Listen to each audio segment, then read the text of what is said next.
If you're interested in information about auto insurance, this is an area that causes more confusion, it seems, with each passing day.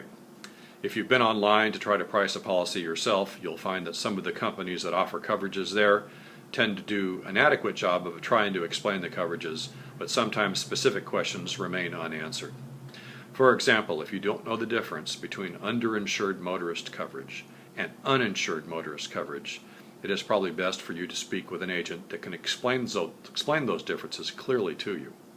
Also, the difference between medical insurance and PIP, both of which are offered in the state of Texas, but with significant differences between the two. If you have trouble comprehending the differences between these coverages, you're not alone. Even the insurance community sometimes struggles with these differences.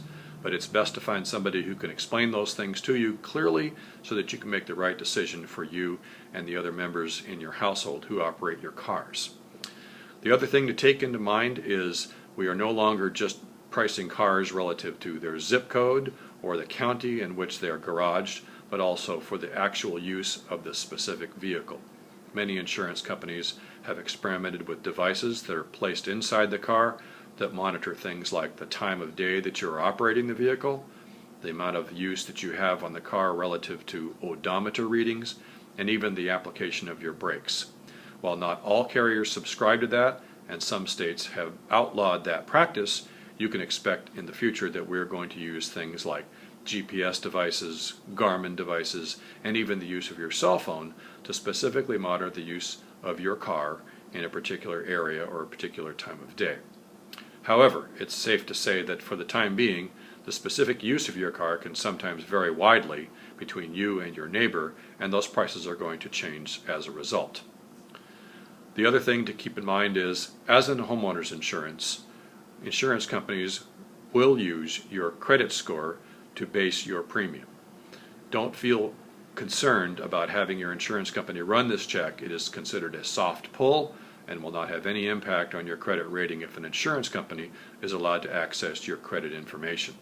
Bear in mind that a reasonably good credit score of, say, 550 plus can significantly impact your insurance price to the good, even for car insurance. Insurance carriers believe that your credit score is an indicator of how you're going to operate your car and take care of it, and they will price the policies accordingly. The last thing to consider is if you have any other insurance policies in force, be it homeowners insurance, condominium policy, a renter's policy, even an RV policy. If you can combine them with the same insurance company that writes your car insurance, you can save significantly on both policies.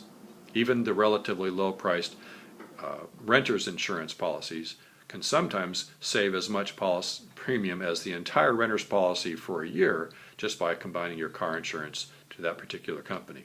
Again, this is the discussion you should have with your insurance agent about the carriers that they may represent that can combine all of these coverages together to offer you the most savings available.